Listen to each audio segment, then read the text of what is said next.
Kepolisian Daerah Polda Bali mulai memasang dan menghubungkan 1.214 kamera pengawas atau closed circuit television atau CCTV yang tersebar di beberapa titik vital untuk pengamanan World Water Forum ke-10 di Bali pada 18 sampai 25 Mei 2024.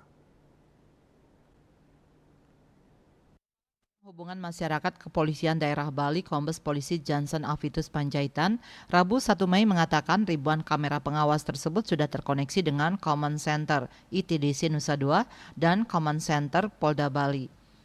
Adapun rincian persebaran kamera pengawas tersebut adalah 103 titik di Polres Poresta, 123 existing Polda Bali, 28 di BNDCC, 16 titik di Pelabuhan Benoa, 53 titik di rute perjalanan tamu VIP, 96 titik di pintu masuk Bali, 586 titik di Pemka Badung, 142 titik di ITDC Nusa Dua, 59 titik di Jalan Tol Bali Mandara, dan 8 titik di Hotel Westin. Kamera tersebut dilengkapi dengan fitur pengenalan wajah. Kombes Johnson mengatakan Polda Bali siap amankan dan sukseskan KTT World Water Forum 2024. Ajang internasional yang diharapkan berdampak positif terhadap sektor pariwisata Bali. Dia mengatakan Polda Bali sudah menyiapkan strategi-strategi khusus pengamanan event tersebut dengan membuat operasi kepolisian dengan sandi Operasi Tri Brata Agung 2024 selama 10 hari dari 17 sampai 27 Mei 2024. Pihaknya juga terus berkoordinasi dan melaporkan setiap perkembangan situasi Kamtibmas Bali kepada Mabes Polri serta bersinergi dalam pengamanan dengan Kodam 9 Udayana dan Pemprov Bali.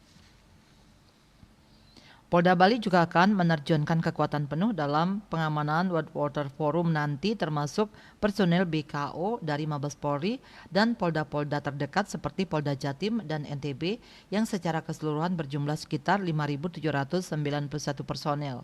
Kekuatan tersebut belum termasuk TNI dan instansi terkait lainnya.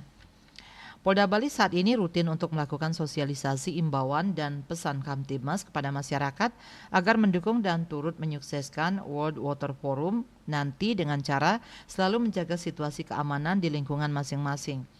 Ia berharap seluruh lapisan masyarakat khususnya masyarakat Bali untuk mendukung dan menyukseskan World Water Forum ke-10 yang tentunya akan berdampak positif bagi sektor pariwisata Bali. World Water Forum ke-10 mengangkat tema Water for Share Prosperity, akan menghadirkan 290 sesi atau acara paralel yang membahas berbagai tema krusial terkait air, yakni keamanan air dan kemakmuran air untuk manusia dan alam, pengurangan dan pengelolaan risiko bencana, tata kelola, kerjasama, dan diplomasi air, pembiayaan air berkelanjutan, serta pengetahuan dan inovasi. Diperkirakan akan ada sekitar 30.000 peserta dari 172 negara yang hadir dalam forum ini, termasuk sejumlah kepala negara. Forum ini diharapkan dapat menghasilkan solusi dan komitmen baru untuk mencapai pengelolaan air yang berkelanjutan dan adil. Dan Pos melaporkan.